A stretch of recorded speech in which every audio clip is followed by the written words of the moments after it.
Le journal. Mesdames, Messieurs, les titres. L'élimination de la violence sexuelle en temps de conflit, célébrée à travers une journée mondiale. Pour les Nations Unies, l'utilisation du viol comme arme de guerre doit être combattue par tout le moyen et les violeurs ainsi que leurs supérieurs traduits en justice. La route menant à Makoku, la capitale provinciale de l'Ogooué-Ivindo, véritable calvaire, pénible. C'est le qualificatif que bon nombre d'usagers attribuent à cet axe au départ de vent long de 94 km. Enfin, le nouveau président burundais Evariste Ndayishimiye prête serment, succédant ainsi avec 2 mois d'avance sur la date prévue à Pierre Nkurunziza, décédé le 8 juin dernier. Il prend en main les destins d'un pays divisé, isolé, appauvri et confronté au Covid-19 à l'entame d'un mandat de 7 ans. Le saviez-vous? Il existe des gestes simples à connaître pour empêcher la propagation du coronavirus. On les appelle les gestes barrières. Quels sont-ils? Se laver fréquemment les mains avec un désinfectant à base d'alcool ou de l'eau et du savon. En cas de toux et d'éternuement, couvrez la bouche et le nez avec le coude fléchi ou un mouchoir. Jetez immédiatement le mouchoir et lavez-vous les mains. Évitez tout contact étroit avec une personne ayant de la fièvre et de la toux. Saluez sans se serrer la main. Évitez les embrassades. Nettoyez les objets et les surfaces souillées. Si vous présentez des symptômes de la grippe, fièvre, toux, éternuement, difficulté à respirer, ne vous rendez pas dans une structure sanitaire ou chez votre médecin traitant. Appelez le 1410.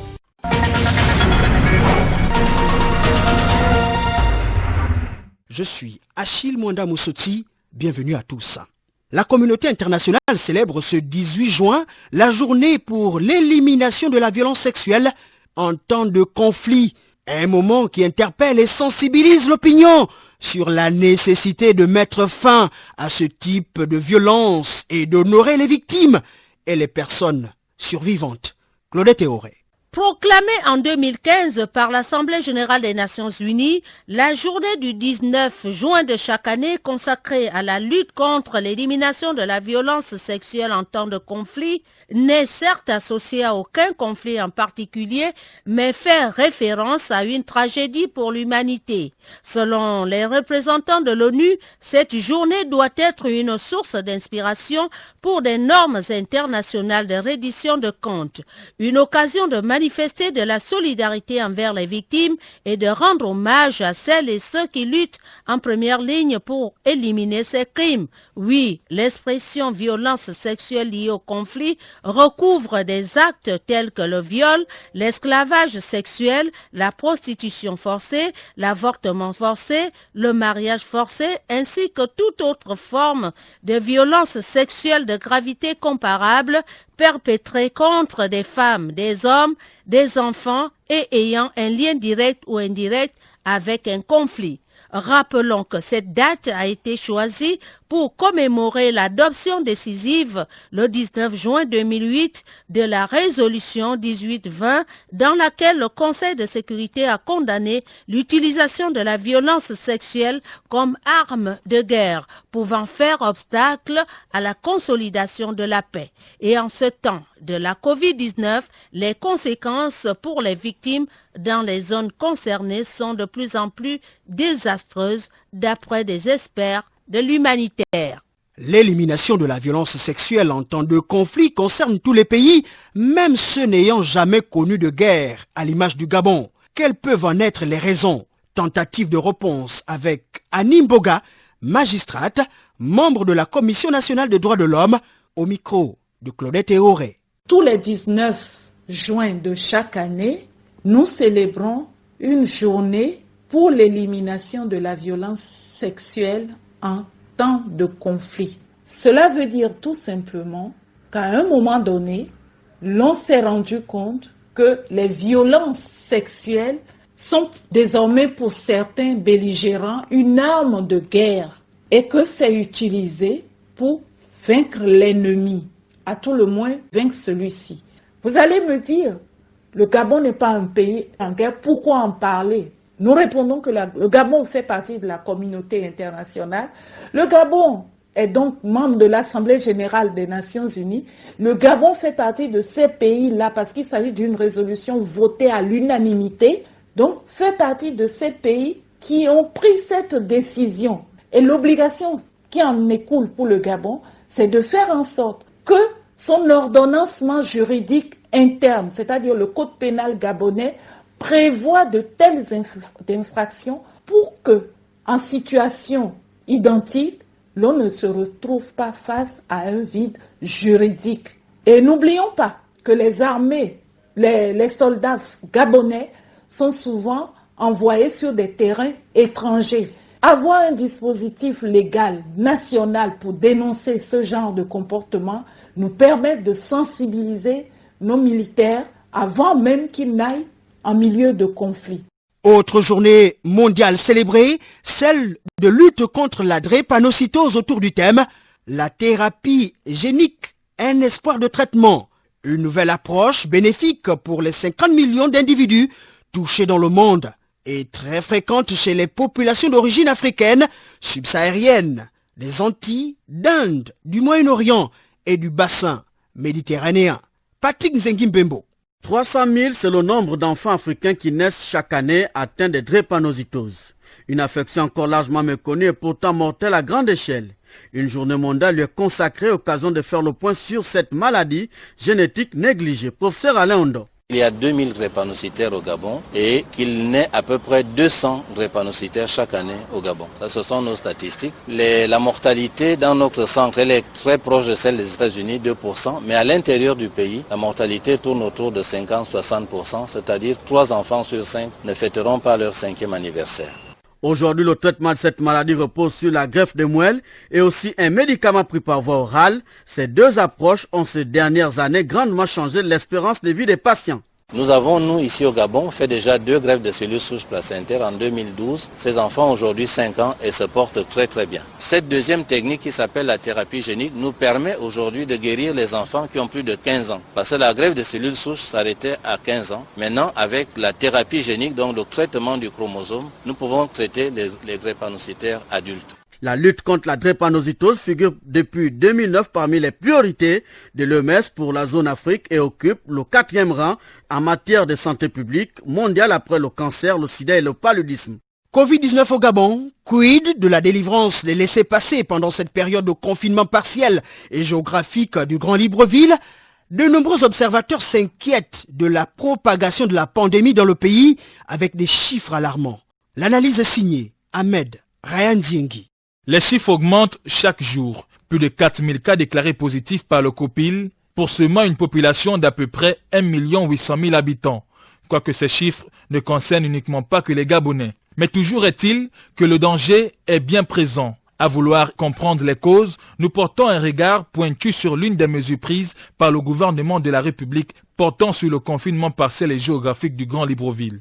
Cette mesure, justement, peut paraître à ce jour comme étant l'une des principales causes de la propagation du virus, tant à Libreville qu'à l'intérieur du pays. Sinon, comment comprendre ou même expliquer la régularité et la facilité avec lesquelles l'on obtient aujourd'hui des laissez-passer, permettant aux populations de sortir et rentrer dans la capitale, sans exclure l'éventualité d'une délivrance de ce sésame par affinité ou par compassion. Alors que l'exclusivité de la délivrance de ce document concerne, selon le gouvernement, les cas d'inhumation des corps et autres cas de force majeure. Car l'un des défis clairs dans cette stratégie nationale de riposte était pourtant de circonscrire la pandémie dans les zones les plus touchées.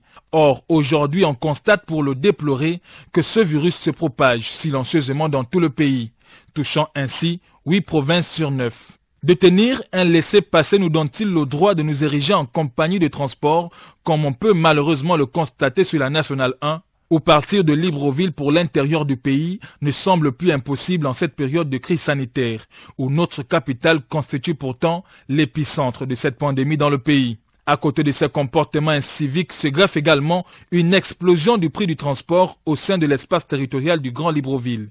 Le trajet Libreville-Toum reviendrait désormais à 3000 francs CFA au lieu de 500 francs CFA. Une véritable fortune pour ces Gabonais économiquement faibles, principaux utilisateurs de ces moyens de transport. Bref, en attendant que la situation sanitaire s'améliore, voilà à quoi ressemblerait l'atmosphère vue de cet angle depuis le début de la pandémie à coronavirus au Gabon.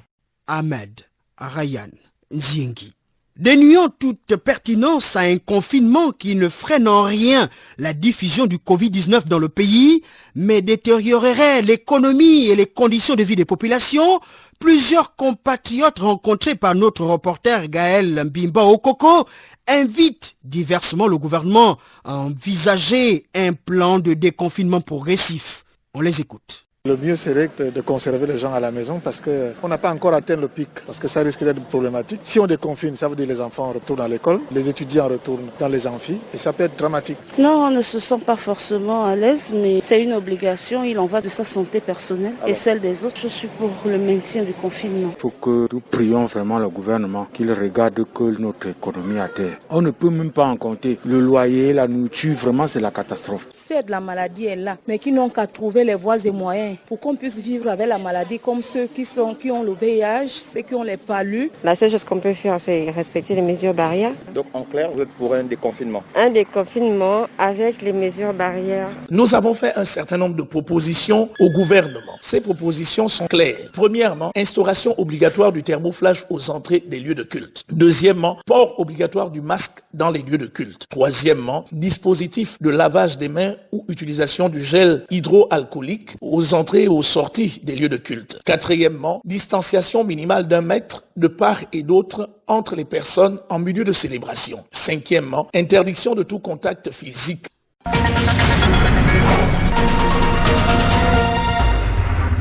Les étudiants gabonais reprennent les cours dans les universités et grandes écoles le 14 septembre et boucler l'année académique le 12 décembre prochain. Le ministère en charge de l'enseignement supérieur a lancé depuis le début de semaine les activités académiques spécifiques consacrées à la correction des examens du premier semestre et des libérations ainsi que les soutenances des travaux de recherche ou des stages, selon le calendrier établi par les établissements. Notre reporter Gaël Mbimba Okoko a sillonné quelques grandes écoles de Libreville. Reportage. À l'USO, Institut universitaire des sciences de l'organisation, étudiants, enseignants et le personnel administratif sont présents à l'occasion de l'ouverture progressive des activités académiques, ce qui sonne comme une victoire de la vie sur la Covid-19 pour ces étudiants. Après 3 mois d'absence, on est toujours content de retrouver notre établissement, de revoir nos enseignants, nos condisciples. Nous faisons des cours en présentiel avec des effectifs réduits. Il y a des classes qui ont eu cours à partir de lundi. Pour le directeur général de l'USO, le programme des activité est déjà bien élaboré. Professeur Marcel Ibinga épouse Itita. Donc, nous avons mis en place un chronogramme en fait et du 15 au 20 juin, c'est essentiellement les évaluations sur le campus, bien sûr en respectant la mesure de pas plus de 10 personnes par salle de classe. Il y a aussi à cette période-là les corrections, la remise de notes. Donc il y a une deuxième séquence, c'est celle des soutenances qui va débuter le 14 juillet et prendra fin le 18 juillet. La troisième séquence qui est la dernière, c'est celle de la formation des enseignants-chercheurs de l'USO au e-learning. Situation identique à l'ENES, École normale supérieure. Son directeur général, professeur fidèle à Logon Kogé. Le premier calendrier concerne les fins de cycle qui avaient déjà bouclé le premier semestre et qui étaient en stage de professionnalisation dans les différents établissements secondaires. Et à partir du 14 juillet, ont débuté les soutenances de fin de cycle, donc Master 2. Concernant la mise en place du système de l'enseignement virtuel, l'ENES, formateur des formateurs, prépare un e-learning un peu plus corsé. La plateforme qu'on doit mettre en place, ce n'est pas la même plateforme que les autres établissements pourront mettre en place pour nous. Donc ça demande un peu plus de mobilisation et de moyens. La reprise des activités académiques dans les grandes écoles est effective, du moins pour la plupart. Et chacune de ces structures a une feuille de route selon ses spécificités. Parlons infrastructure routière. D'une longueur de 94 km au départ d'Ovan, la route de Makokou est à peine praticable. Les cassis résultant du manque d'entretien et les séparations causées par les eaux de ruissellement rendent l'accès difficile, voire impraticable en saison pluvieuse. Rallié au vent à Makokou, il faut compter pas moins de 2h30. Une situation difficile, ne favorisant ni les échanges économiques, ni le tourisme dans la région. Le constat est signé de notre correspondant à Makokou, Pascal Ilitindouaba.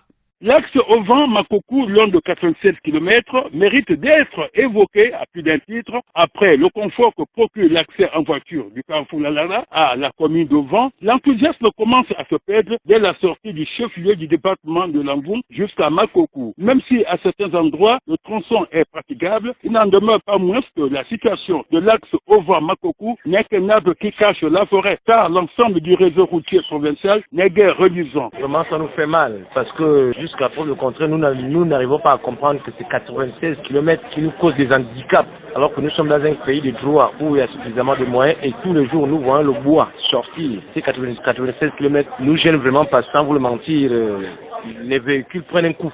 On a besoin de l'action. Ovan-Makokou, 96 km. L'État n'arrive pas à œuvrer pour que la population se sente à l'aise. C'est pas bon. T'inquiète, la route est mauvaise. Makokou, Ovan, en un mot. Il n'y a pas d'endroit. C'est le tronçon Makokou, Ovan qui dérange tout le monde. Les gens qui veulent se rendre à Franceville, le raccourci, l'idéal c'est de passer par Makokou. Mais quand le tronçon là demeure intact, c'est pas bon. Avec tout ce que nous connaissons, chaque jour on nous promet mots et merveilles. Vraiment nous, la population du Gabon, nous ça ne nous plaît pas, c'est la route de Makokou au vent encore comme ça. Ça allait être une route qui allait déjà terminer depuis longtemps. Jusqu'aujourd'hui, on fait des voyages qu'on arrive en retard à cause de cette route là. Donc nous aujourd'hui, on veut que cette route là s'arrange. Vraiment ça s'arrange. L'État nous connaît, c'est quand il y a des campagnes, des élections et tout ça. C'est là où on connaît la population gabonaise. Les populations reconnaissant cependant les efforts inlassables consentis par l'État en matière d'amélioration des voies de communication dans l'ensemble du pays voudraient une présence permanente des équipes de travaux publics suffisamment nantis en engin d'entretien routier. Makokou, il est Ndouaba pour Radio Gabon, la référence. Intéressons-nous à ce fait de société. Environ 12% de la population est gaucher. Il existerait de nombreux mythes sur les différences entre droitiers et gauchers, mais la plupart des preuves sont anecdotiques. Le sujet intéresse la rédaction de Radio Gabon par la plume d'Edgar Kaba. Gaucher de la main ou du pied, est-ce un signe de bénédiction ou de malédiction? Plongeons-nous dans ce mythe pour essayer de comprendre ce que cette personne incarne dans diverses sociétés du monde. Esquisse d'approche historique, sportive, traditionnelle et religieuse. Quand on parle de main gauche, main droite, les parents disaient que si tu manges avec la main gauche, tu donnes la nourriture à Satan. Si tu manges avec la main droite, tu donnes la nourriture à Dieu. Donc c'est un mythe comme ça. Dans la tradition, quand un enfant est gaucher, ça veut dire qu'il a trop pris le sang de la maman. Et la maman qui était plus forte, comme on dit vulgairement. Donc un enfant droitier, c'est un enfant du père. Parce que le sang du père est plus fort que le sang de la mère. Mais on sait que les gauchers sont très dangereux. Lorsqu'on se bat contre un gaucher, il est toujours très dangereux dans les luttes. Il y a une longue histoire sur le bras gauche. Il y a même eu un avion qu'on avait fait tomber à Bitam vers les années 50. Cet avion venait pour couper les gens les bras droits. C'est que l'histoire dit que la majorité des Allemands écrivent avec le bras gauche et qu'on voulait forcer aussi les autres pour écrire avec le bras gauche. Donc il y avait un avantage parce que durant les 2 guerres mondiales, écrire à gauche on partait vraiment de la droite vers la gauche. Et il fallait renverser le papier pour bien lire l'autre côté. C'était un code. Il fallait renverser le papier et lire exactement sous le soleil. À ce moment-là, vous lisez de la gauche vers la droite. Moi, je me rappelle, j'avais un petit frère gaucher. Vous faites un petit problème, tu as même déjà couru 40 mètres. Dès qu'il lance une pierre, tu crois déjà avoir échappé, mais ça vient te toucher au dernier moment. Donc, c'est là où j'ai constaté que le bras gauche est très habile. Et surtout en boxe, parce que la plupart du temps, lorsque tu fais la boxe, le bras gauche est souvent le bras faible. Tu as tendance à le négliger. Lorsque la personne envoie un coup de droit, c'est le coup là que tu crains. Mais lorsqu'il amène un gauche, généralement le gauche là, j'ai l'impression que c'est toujours plus long que le bras droit. J'ai jamais compris ça. Lorsque tu prends un coup avec le bras droit, tu peux l'esquiver. Mais généralement avec le bras gauche, tu ne l'attends pas et il te prend à 100%. In fine, d'autres affirment plutôt qu'il faut que les gauchers et les droitiers taisent leur ego et pensent davantage à la complémentarité pour mieux faire avancer les sociétés du monde dans divers domaines de compétences. Signalons que depuis plus de 30 ans, le 13 août est célébrée la Journée internationale des gauchers, événement consacré à la sensibilisation aux droits des gauchers contre la stigmatisation et la discrimination.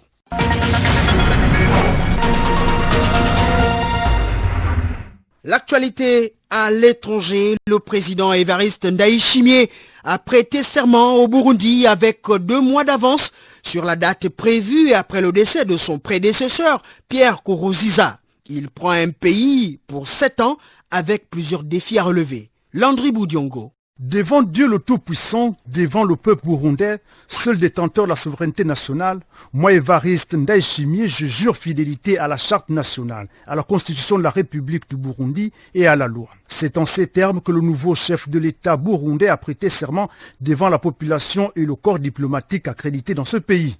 Cette investiture a été précédée de sa bénédiction par les évêques catholiques, anglicans et évangéliques. Le président Ndayishimiye hérite d'une nation fragilisée sur plusieurs plans, notamment sur l'économie, la santé et la sécurité.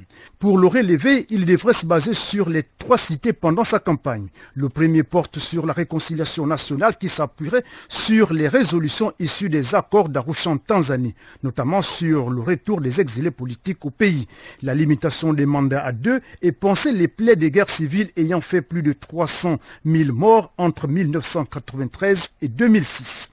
Le deuxième est relatif à la lutte contre la pauvreté. Le Burundi est classé parmi les pays les plus pauvres au monde par la Banque mondiale qui estime que 75% de la population vit en dessous du seuil de pauvreté et dont l'économie dépend essentiellement de l'aide internationale. Pour sortir du marasme économique, la priorité devrait être accordée à la sortie de l'isolement, car l'économie nationale dépend essentiellement de l'agriculture et de l'élevage. Enfin, le troisième repose sur la santé. Le Burundi ne dispose pas d'un réel tissu sanitaire capable de soigner chaque habitant, de faire face aux pandémies comme la Covid-19. En somme, Évariste Ndayishimiye prend en main le destin d'un État avec plusieurs défis à relever, sur le plan politique qu'économique et surtout sa réelle capacité à s'affranchir du groupe des généraux qui détiendraient, selon certains analystes, la réalité du pouvoir et à réconcilier un Burundi encore traumatisé par la crise post-électorale 2015. Landry Boudiongo. Plusieurs témoins ayant côtoyé le nouveau président burundais brossent un portrait de quelqu'un de simple, tolérant, peu corrompu, ce qui pourrait lui valoir une certaine bienveillance de la communauté internationale et l'aider à briser un peu l'isolement du pays, même s'il a dénoncé les ingérences extérieures dans son discours d'investiture. Pour le seul siège à pourvoir pour le continent africain comme membre non permanent au Conseil de sécurité de l'ONU, Djibouti et le Kenya, dont la rivalité réside aussi dans la langue. Français pour le premier, anglais pour le second, sont contraints à un deuxième tour qui se tiendra ce jeudi. Le Kenya a obtenu 113 voix, Djibouti 78.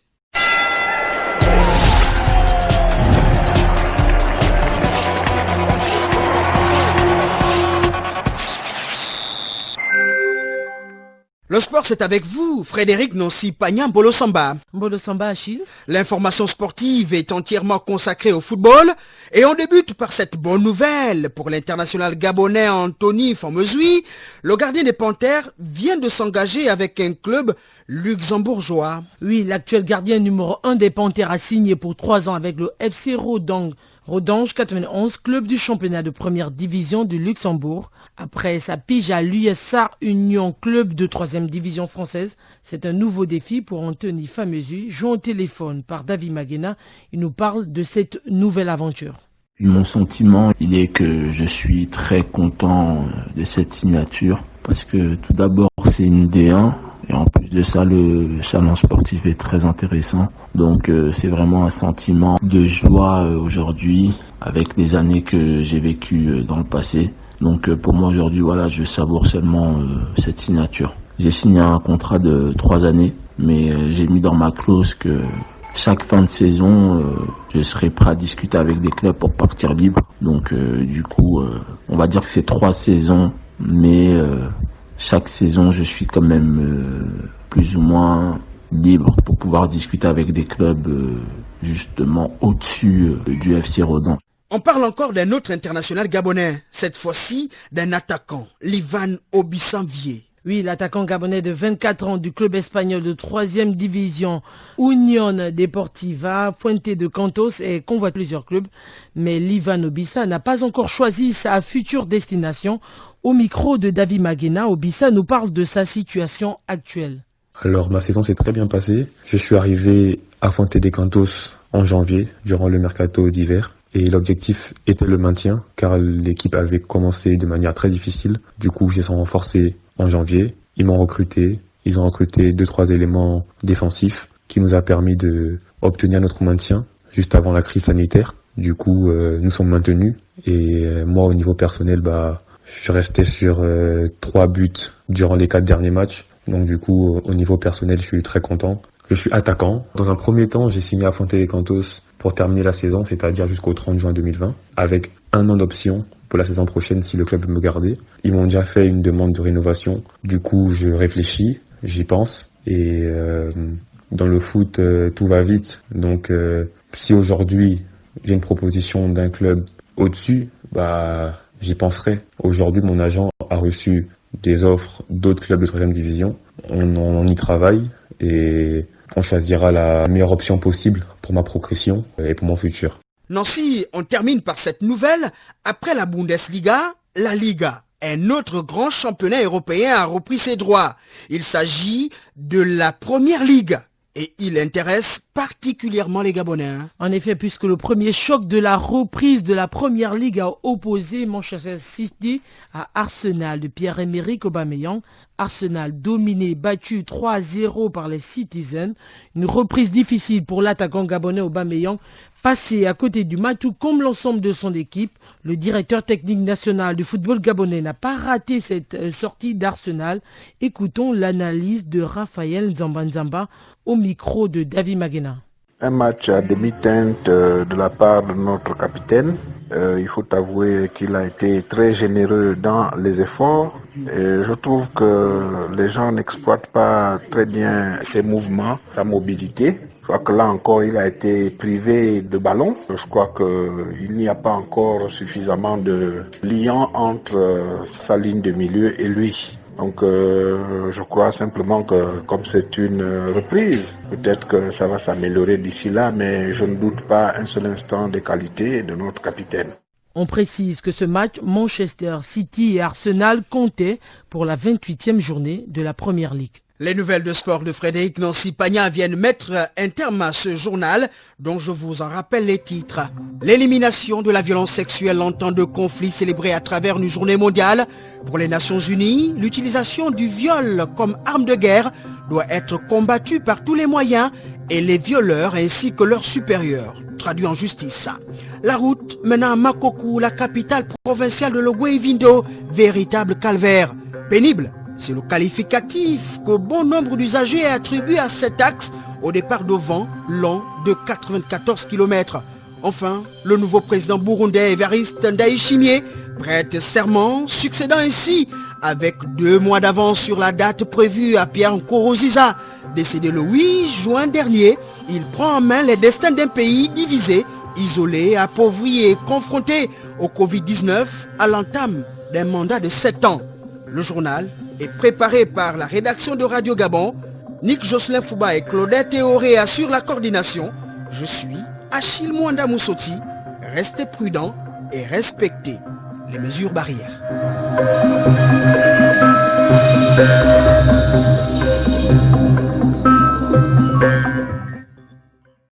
Vous êtes câblé sur Radio Gabon émettant de Libreville, 88.7, 96.5 FM.